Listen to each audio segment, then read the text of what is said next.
Scenarios let you fork the ontology to try out what-if changes, apply some edits, see how downstream values shift, and compare versions before committing to anything. The impact calculations behind scenarios are typically powered by models plugged in through functions on models. For this video, though, we're keeping things simple and using a basic function with a straightforward formula so we can focus on how scenarios actually work. Before we get started, a quick word from our founder. Discover how Palantir customers unlock more value from Foundry and AIP thanks to our live instructor-led trainings. We are Ontologize, a group of former Palantir engineers who love teaching. We've trained thousands of Palantir users at leading organizations around the world. Unlock the full potential of your Palantir deployment by going to ontologize.com. In order to complete this exercise, you're going to need some sort of object. In our case, we're imagining that we run a small notional bookstore and we want to optimize our book revenue. So we have this book object, and in a production use case, you would probably have these attributes spread over multiple tables. But in this case, we have one object for simplicity. It's just a book with a title, an author, a cost, a discount percentage. That's the thing that we're going to be interested in optimizing for. The genre, the monthly units sold, that's the base monthly units without any sort of discount, the price, and the price elasticity. The idea here is that we want to be able to change the discount percentage and see what that does to our projected revenue. So to create this object, we will drop a link to this notional data set in our video description, so keep an eye out for that. So the other thing that you should have to do this exercise is a function of some sorts. It could be a function like this. It could be a function that calls a model. Why would you need that? So technically, you don't need a function in order to use a scenario, but they're not that interesting without a function. Reason being is the entire point of a scenario is you're changing things and you want to see the impact of those changes. And typically, to understand the impact of changes that you make, there's going to be some sort of math involved. It could be as simple as a little calculation like what we're doing here, or it could be a forecasting model, or it could be a simulation, something that helps you understand the impact of the decisions that you're making, that you're staging, but not yet applying. So again, in our case, we have a projected revenue function, which is a very simple calculation. You could do this in Python. You could do this in TypeScript v1 or v2. You could even do it in AIP logic if you don't want to code. You could also have AIFDE help you write the function if you don't want to code. You could even just chain together variable transformations in Workshop. Moral of the story is, you probably want to do some math to understand the impact of your changes. So I am going to be using this function in my example. Next, going back to our object. You need to have some sort of action on your object. Why do we need to have some sort of action? Scenarios are about staging ontology edits. That is, making changes without actually making the changes to understand the impact of them. And in order to make any sort of changes, you need actions. So we're going to be creating an action that edits the book. But the kicker here is that when we apply this action in Workshop, it's not going to be directly applied to the object. It's going to be applied using a scenario, so it actually won't edit the object until we finalize that edit. To create that action, we're going to navigate to data sources to turn on edits. Then go back to Overview to make a new action type. This is going to be a modify type action, and it's going to be very simple. It's just going to modify the discount percentage. And I'm going to call this scenarios demo, modify discount percentage. And then hit next. And again, all this action does modifies one property. I'm going to save this. And now I have my object, I have my action, and I have my function. We're going to come back to Ontology Manager because you'll need to do a couple more things to learn about saving scenarios. But let's hop into Workshop right now.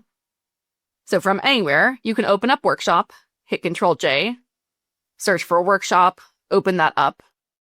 And then we're going to make a new module. And then I'm going to save that. Here I am in Workshop. On this side, I'm going to put a selector where the user of this tool can select a book.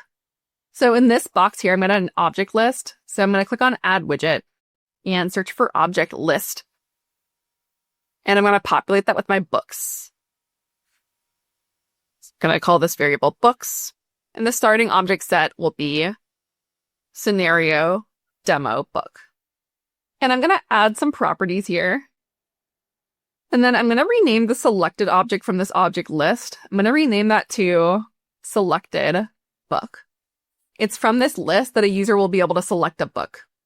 Next, I'm going to add a scenario manager. So I'm going to call this section scenarios. And then I'm going to click on add widget.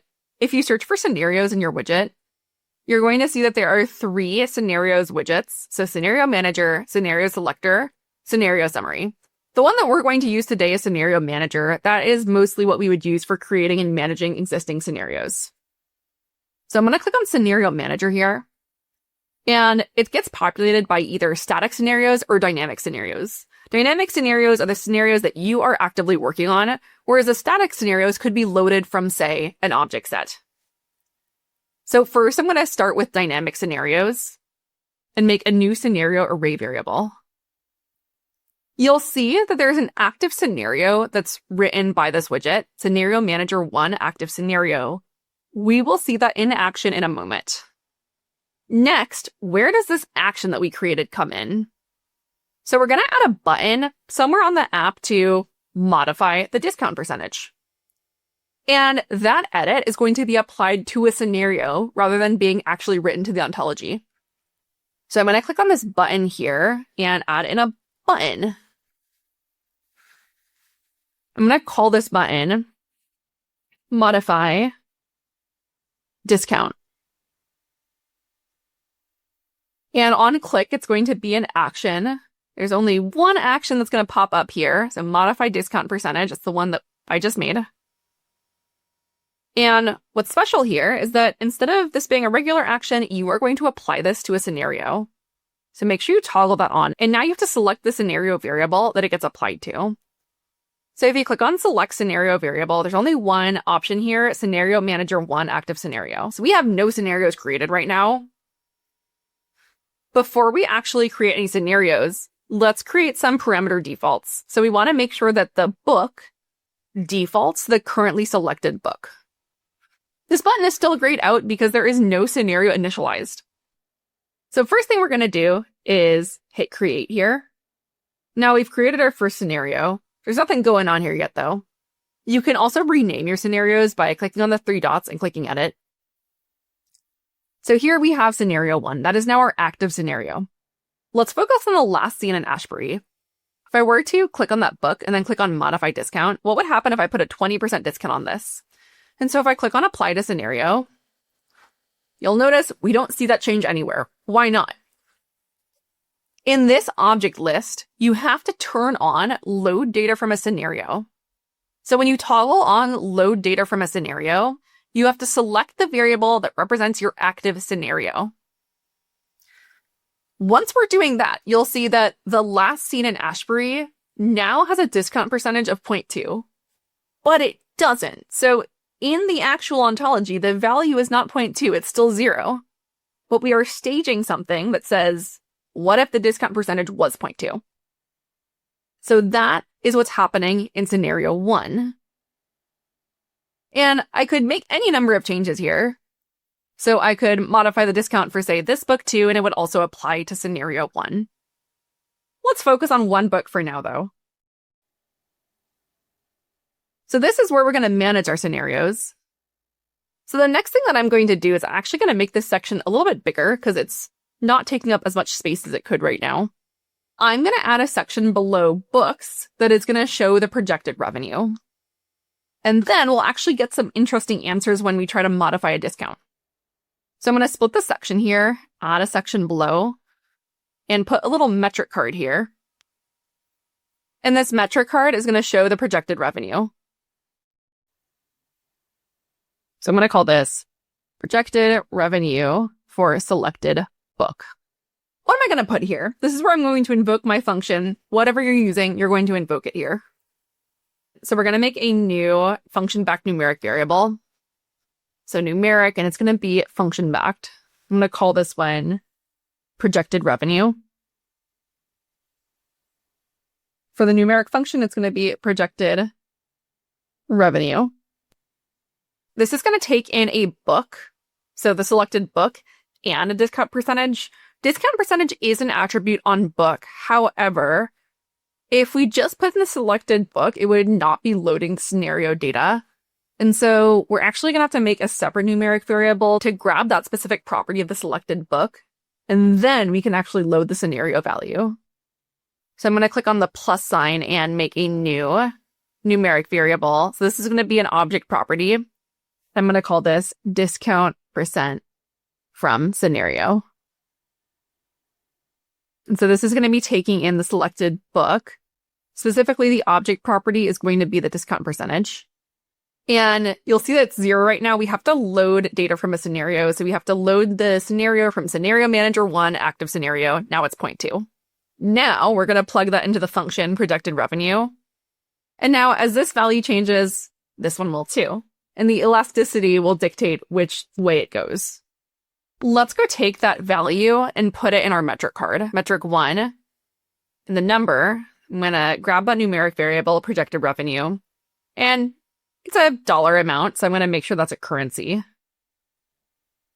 There we go. So that's the projected revenue for the selected book. And that specifically is with scenario 1. So this is with a discount percentage of 0.2. What if I created a new scenario? Now, if I were to create another scenario, that would be giving me scenario 2. What if I want to try out a different scenario for that one? For that one, let's say 0.4. And then if I were to click on apply to scenario, that's now scenario 2. So you'll see that when I click on scenario 1, I can see the discount percentage is 0.2.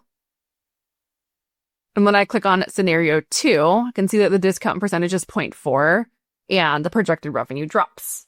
So that is scenarios in action. Of course, we can also name these things to be clearer. So I could edit the naming here and call this, say, 20% discount. And then I could call this one here 40% discount. But there's a couple more things that we might want to do here. So, for example, we might want to apply one of these scenarios. So once I've seen the effect of 20% discount, I might want to actually save the result to the ontology. So we would do that through a special button. And so if I were to add a button up here, a button group, I'm going to call this apply scenario. And then on click, instead of an event, it's going to be a scenario event. Scenario events, there's a couple different flavors. There's update scenario, save scenario, and apply scenario. Save scenario is something we're going to come back to. So you're going to click on a select scenario variable, and it's going to be scenario manager 1 active scenario. So if I were to go ahead and apply this, then that is now the truth of the ontology. That is an actual value that has been written back. So we thought of the scenario as kind of a space to hold the edits until we were satisfied with the outcome. And then when we apply the scenario, it's now part of our ontology. To prove that to you, if I were to go ahead and refresh the page, get rid of all my scenarios, you will see that even without any scenarios, the discount percentage for this book is 0.2, which is going to take us to our next topic, which is how to save a scenario. We're going to be going through that in a future video. But for now, we've gone through basic scenario functionality in terms of how to create scenarios, how to read data from scenarios, how to use your scenarios with functions, and how to finally apply your scenarios. Thanks for watching. We hope you found this useful. Be sure to let us know in the comments if you built something cool.